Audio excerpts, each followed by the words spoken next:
ኤቢ ያሰበችው ነገር አልተሳካላትም። በቃ አስገድጄ እንደ ጓደኞቼ ቀለበት አሳስራለሁ፣ ኮንግራጁሌሽን ስባል ስመረቅ በአደባባይ በህዝብ ፊት ተንበርክኮ ቀለበት ያስርልኛል ብላ አስባ ነበር።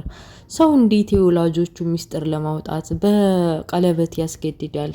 ባዶው ምንም የማይዘመዳቸው የአባቷ ጓደኛ ልጅ ለነሱ ትዳር ተጨንቆ ለምንድነው እንደዚህ የምታረጊው? ቤተሰቦችሽን ትዳር ትበትን ያለሽ እንደዚህ አታድርጊ ብሎ እየነገራት፣ እሷ ግን የእናትና የአባቷን ችግርና ስቃይ ጭንቀት፣ በተለይ ደግሞ የአባቷን ሳትረዳ ዝም ብላ በቃ ለእናቴ ይናገራለሁ በማለት በማስፈራራት አገባለሁ ብላ አስባ ነበር።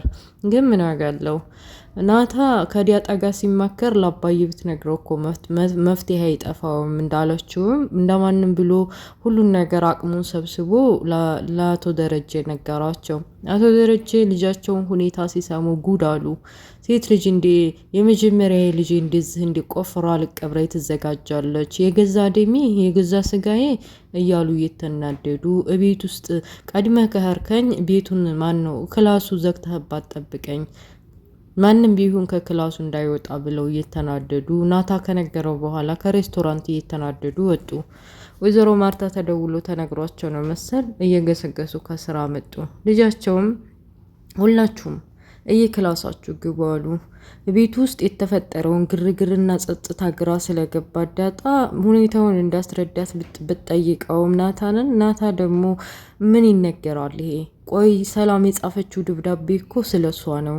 ሰላም እናቷ እንደሆነችና በቃ የሆነ ነገር እንዳትሆንባት ስለሷ አደራ መባሉን፣ አቶ ደረጃ አባቷ መሆኑን፣ ሁሉንም ነገር ነው። ደግነቱ አቶ ደረጃ አባቷ መሆኑን የሚገልጸው ደብዳቤ እኔ እጅ ላይ ነበር።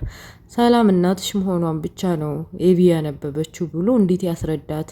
ሰላም እናትሽ ናት የሚለውን ቃል ቢነግራት ስለ እናቷ ጠንቅቃ ስለምታውቅ በቃ አቶ ደረጀ የሚቆጣኝ የሚቀየመኝ ይመስላል። ስለ እናቷ እሱ ራሱ አቶ ደረጀ ቢነግራት ይሻላል። እንዴት ብዬ ነግራት አለው ብሎ ምንም የተፈጠረ የለም ከማለት ውጭ ለዲያጣ እንኳ የተፈጠረውን ነገር ሊነግራት አልቻለም። ግራ ገባኝ እኮ ቆይ ቤት ውስጥ እንደዚህ የሆነ ቁም ስቅሉ እየጠፋ በእኔ ምክንያት ነው ብለህ ታስባለህ? አባዬ እንደዚህ የተጨነቀውና ልጆቹን ግቡ ብሎ ኤቢን አንተ ክላስ እንደዚህ የቆለፈባት የሆነ ችግርማ ተፈጥሯል፣ ለምን አትነግረኝም? እያለ ዳጣ ጨቀጨቀችው። በቃ ናታም ግራ ስለገባው እባክሽ ምንም አልነግርሽም እንትን አትበይ አትናገሪ ብሎ ሲላት ግራ ገብቷት ምግብ ጣውላው ላይ ኩርትም ብላ ተደፍታ ስለተፈጠረው ነገር አንድ የሚነግረኝ ሰው ልጣ ምን አባቴ ይሻለኛል እያለች ለማልቀስም በቃ ለማዘንም እየሞከረ ቁጭ ብላለይ። አቶ ደረጀ ሳትለብሰው ጎርሰው ቤታቸው መጥተው ልጆቻቸውንም የልጃቸውን ጓደኛ ከጎረቤት የመጣችውንም ወደ ውጭ እንድትወጣና ቤቷ እንድትሄድ ሁላቸውም የክላሳቸው እንዲሆኑ ካዘዙ በኋላ ኤቢ የት እንዳለች ጠየቁ። ኤቢን የክላስ ናት አባዬ አለ ናታ።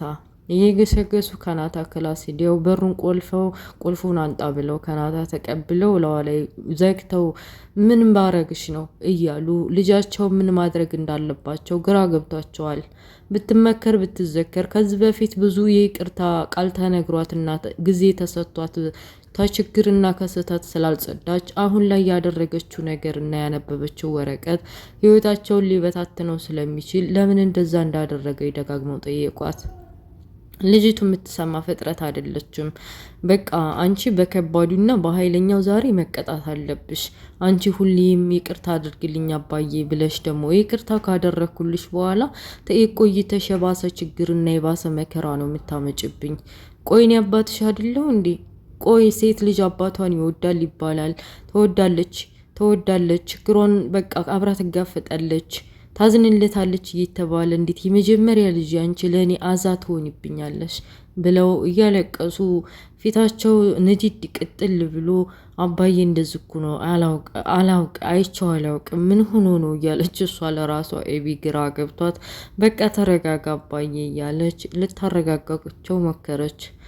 በቃ ልጃቸው ናት አይገሏት ነገር የሆነ ነገር አለ እዚህ ቤት ውሃም ምግብም ምንም የሚባል ነገር አይሰጥሽም።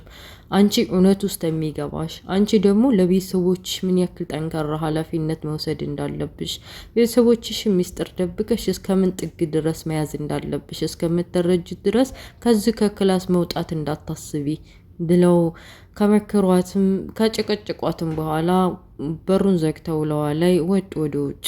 ግራ ገብቷቸዋል። ሳሎን ናታን አገኙና አባዬ ይሄ ነገር እስከ መቼ ነው? እማዬስ አሁን ስትመጣ ምን ትላለች? በዛ ላይ ኤቢኔ ክላስ ናት። ግድ የለም ምን እንደምል አላውቅም። ማለቴ ስትመጣ ማርቲ ምን እንደምል አላውቅም።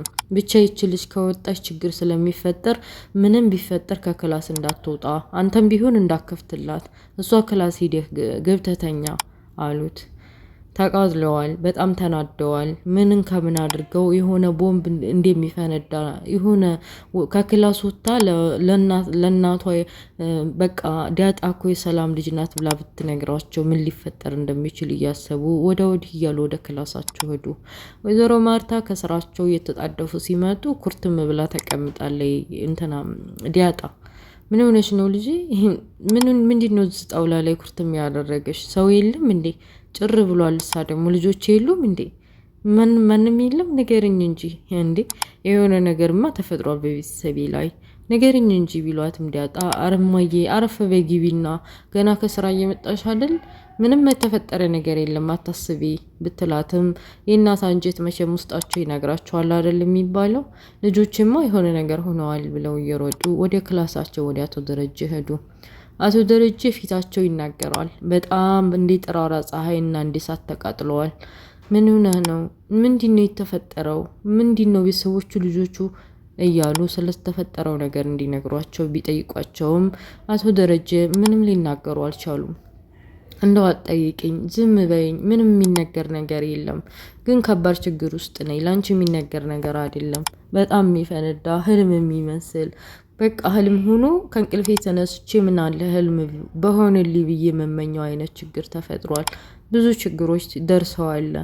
እኔ እንጃ ምን እንደሚኮን እያሉ ችግራቸው ምን እንደው ባይነግሩም እንኳን ለወይዘሮ ማርታ አንዳንድ ነገር ሊነግሯትና እንድትረዳቸው እንዳትጠይቃቸው ዝም እንድትል አድርገዋታል። ይህን ሁሉ አመት ያለምንም ችግር እንኳን ቢመጣ ተነጋግረን ስናሳልፈው አልነበር እንዴ? እንዴት እንደዚህ ትሆናለህ? ኧረ እባክህን ቢሏቸውም ሊናገሩ አልቻሉም። ግራ ገብቷቸዋል። በቃ እሺ አልጠይቅህም፣ ይሻል ለማንኛውም አንተ ተረጋጋ አሉ። እንግዲህ አቢተብየዋ ከክላስ ከተቆለፈባት በኋላ ስለ ዳጣ እናትና ስለ ሰላም ደብዳቤ አባቷ እንደዚህ ለምን እንደጮህባት ልጅቷ የሰላም መሆኗን እያለ ዳጣ አባዬ እዚህ ቤት ለምን እንዳመጣት የተፈጠረውን ነገር ወደ ኋላ እያስታወሰች የአባዬ ልጅም እንዳልሆነች በምርመራ በዲኤንኤ እናረጋግጫለሁ። ምን እየተፈጠረ ነው ያለው? አባዬ ሰራተኛ የሰላም ልጅ ዳጣ መሆኗ ምንድነው ችግር የፈጠረበት? እማዬስ ብትሰማ ምንድን ነው እያለች በቃ ምን እንደምታረግ ግራ ገብቷታል። ከዚህ ከክላስ ልውጣ እንጂ እማዬን ይህን ጉድ መስማት አለባት። ለማዬ ነው መናገር ያለብኝ። ይህን ጉድማ ዝም ማለት አልፈልግም እያለች ከክላሱ መውጣት እንደምትፈልግ ግን ደግሞ ቁልፉ ከሷ ጋር ስላልሆነ እንዴት መውጣት እንዳለባት አላወቀችም። አቶ ደረጀ አይነጋ የለም ሌሊቱን ሙሉ አይናቸው ግጥም ሳይልና እንቅልፍ ሳይዞርባቸው ነጋ። ወይዘሮ ማርታ ተኝተዋል። ወደ ውጪ ምን አለ በቃ የሆነ ነገር ማድረግ አለብኝ። ተስፋ ቆርጠዋል። ይሄ ነገር ከፈነዳ ሚስቴ፣ ልጆቼ ሁሉም ይለያያሉ።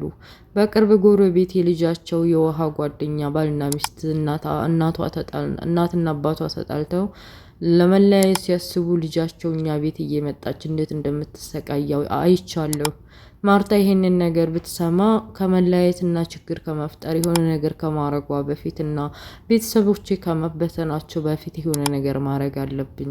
እኔ ለነሱ የምገባ አይደለሁም ብለው ገመዳቸውን ይዘው ወደ ኤቢ ሄደው ተጨንቀዋል። በሌላ በኩል ናታ ስለተፈጠረው ነገር እየተጨነቀ ነው። ይህ ሁሉ በእኔ ምክንያት ነው። ሰላም ደብዳቤውን ለእኔ ሰጠችኝ። ደብዳቤው እንደሞኔ ክላስ ያስቀመጥኩት ቢያንስ ወይ ወደ ሌላ ቦታ ማስቀመጥ ነበረብኝ። ግን ደግሞ እኔ በምችለው ያክል ደብቄው አስቀምጬው ነበር። ይቺ ነገረኛ ኤቢ ተብዬዋ በካሜራ አየችኝ እንጂ። ጋሽም በጣም ተናዷል። ምን እንደሚያረገራ ገብቶታል። በቃ እማዬም ከስራ ስትመጣ ምን ልትለውና ምን ልትጠይቀው እንደምትችል እሱስ ምን አይነት መልስ ሊመልስላት እንደሚችል እየተጨነቀ ዳጣ ከኋላው መጣች። በቃ ምን እንደምልሽ አላቅም። ሁሉም ነገር ዝብርቅርቅ ወጥቷል። አባዬ እማዬ ኤቢ ሁሉም ነገር አስጨንቆኛል፣ ግን ደግሞ ያንን ጭንቀቴን መርሳት እፈልጋለሁ ብሎ በቃ አቅፋ እንዲታረጋጋው ጠየቃት። እሷም የተባለችውን የታዘዘችውን ፈጸመች።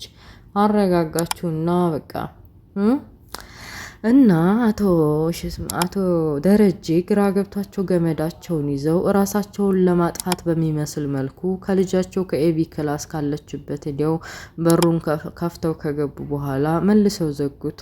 ኤቢ ተብዬዋ አባዬ ምን ሊያረግ ነው? ገመዱን የያዘው ምን ሊያረግ ነው እንዴ? በዛ አንቆ ሊደፋኝ ነው እንዴ? ወይስ በዛው በገመድ ሊገርፋኝ ነው? እያለች እየተጨነቀች ገመዱን እንዳያዙ ልጃቸው አጠገብ እየቀረቡ እያለ ድራማው ያልቃል። እና ውድ ቤተሰቦች አቶ ደረጀ ኤቢን ምን የሚያረጓት ይመስላችኋል? በገመዱ እንደ አቶ ደረጀ በዚህ ችግር መከራ ምክንያት እንዳይሞት ነው የምፈራው እኔ። እንደው ሳይታሰብ ችግር ይሄ ችግር መጥቶ ከባድ ቤተሰብ ውስጥ ይናወጥ ዲና በቤታችን እኮ ሀቂቃ ወላሂ በዚህ በዲያጣ ድራማ ብዙ የምንማራቸው ነገሮች አሉ። በጣም ቁልጭ የባለትዳሮችን ችግር የህይወት በቃ የአንድ ሰው ህይወቱን የመሰረተ ትዳሩን ወልዶ ከብዶ የሚኖር የአንድ ግለሰብ ህይወት የሚያንጸባርቅ እንትን ነው እና በቅጽበት ህይወታችን ምን ያክል እንደሚቀየር አስባችሁታል? አቶ ደረጀ ከሰላም ጋር ሳያስቡት ነው እንግዲህ አብረው የተኙት። ለመውለድም ደረጃ የደረሰችው ሰላም ራሷ ፈቅደን ነው ወዳ ነው ራሷ ያው መውለድ አለብኝ ብላ ስለምታስብ ነው ከአቶ ደረጀ የምፈልገውን ነገር ያደረገችው እንጂ አቶ ደረጀ እዚህ ቦታ የለበትም። መጀመሪያ ቀን ያው እንትናን ዲያጣን የወለደውም ሰክሮ ነው። ሁለተኛ ነገርም ደግሞ ያረገዘችው ሰላም ሰክሮ ነው። እና ችግሩ ከሰላም መሰለኝ እኔ እዚህ ላይ የመጀመሪያው የዲያጣ እንኳን ችግር የለውም ኦኬ ምናልባት ትዳር ስለሌለው ምናምን በሚል ነው። ዲያጣን ከወለደች በኋላ ነው እሷ ሰራተኛ ሆና ቤታቸው የተቀመጠችው መኖር የጀመረችው። እና ሁለተኛው ላይ ማርገዟ እንኳን ሰላም ስህተት አለባት። ገና ለገና መውለድ አለብኝ ብላ ህይወታቸውን በጠበጠቻቸው።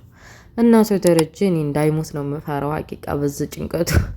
እና ውድ ቤተሰቦች እናንተስ ምን ትላላችሁ? በጣም ድንቅ የሆነ ለቤተሰብ አስተማሪ የሆነ ብዙ ነገር በተለይ ከወይዘሮ ማርታ በትዳር አጋራቸው የተማርኩትን የትዕግስት በጣም ደስ ይላል። ይመሻት። እንደዛ አይነት ባለትዳሮች ቢኖሩ ኖሮ ብዙ በቀን ስንትና ስንት ባለትዳሮች ፍርድ ቤት እየሄዱ ባልተፋቱ ነበረ። እና ይሄን ይመስላል የዲያጣ ድራማ። ስለነበረ ቆይታ አመሰግናለሁኝ። በሌላ ፓርት እስከምንገናኝ መልካሙ ሁሉ እመኝላችኋለሁ። ላይክ፣ ሼር፣ ሰብስክራይብ ማድረጋችሁን እንዳትረሱ። ለቤት አዲስ የሆናችሁ አበረታቱኝ።